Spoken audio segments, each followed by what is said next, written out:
मी Ujjwala बैसाने, yes Marathi news मध्ये आपलं स्वागत।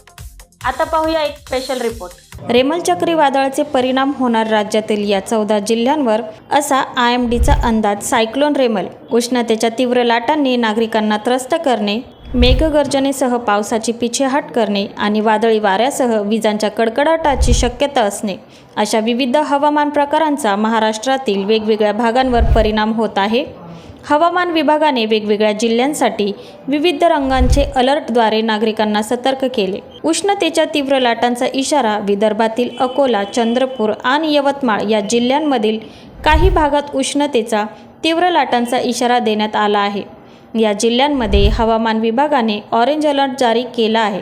उष्णतेच्या तीव्र लाटांमुळे नागरिकांना त्रस्त होऊ शकतो, त्यामुळे उन्हाच्या वेळी घरातून बाहेर पडणे टाळावे किंवा बाहेर पडण्याच्या वेळा बदलाव्यात। उन्हापासून संरक्षण करणे व जास्तीत जास्त पाणी पिणे अशा उपाययोजना करणे गरजेचे आहे। पावसाची पिछेहाट आणि मेघगर्जना। दुसरीकडे पालघर, ठाणे, मुंबई, रायगड, रत्नागिरी, सिंधुदुर्ग, कोल्हापूर, सातारा, लातूर, नांदेड, धाराशिव या जिल्ह्यांमध्ये मेघगर्जनेसह हलक्या पावसाचा अंदाज दर्शविण्यात आला आहे।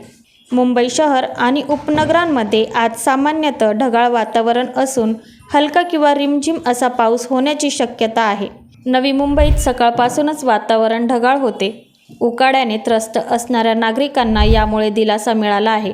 विदर्भातील काही जिल्ह्यांमध्ये तुरळक ठिकाणी विजांच्या कडकडाटासह वादळ आणि सोसाट्याचा वारा, 40 ते 50 किलोमीटर प्रति तास असा वेग, तसेच हलके ते मध्यम असा पाऊस पडण्याची शक्यता आहे।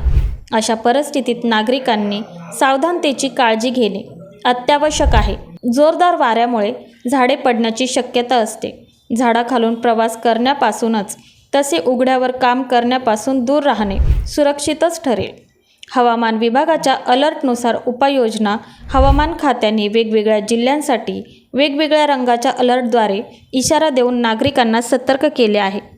अलर्ट पाहून नागरिकांनी योग्य ती काळजी घेणे अत्यावश्यक आहे। उष्णतेच्या लाटांपासून स्वतःचे संरक्षण करणे, मेघगर्जनेच्या वेळी सुरक्षित ठिकाणी असणे आणि वादळी वाऱ्यासह परिस्थितीत सावधगिरी बाळगणे या गोष्टी त्यांच्या सुरक्षिततेसाठी अत्यावश्यक आहे। नागरिकांनी हवामान खात्याच्या अलर्टकडे दुर्लक्ष करू नये, त्यांनी कल्पकतेने वागावे आणि योग्य ती सावधगिरी बाळगावी। एकमेकांना मदतीचा हात देण्यासाठी पुढे यावे। अशा परिस्थितीत काय उपाययोजना करता येतील याचा विचार करावा।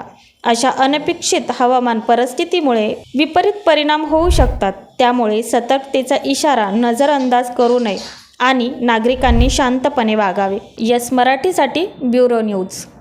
अशा प्रकारच्या ताज्या घडामोडींसाठी येस मराठी न्यूज यूट्यूब चॅनलला लाईक करा, शेअर करा आणि सबस्क्राईब करा आणि बघत रहा येस मराठी न्यूज।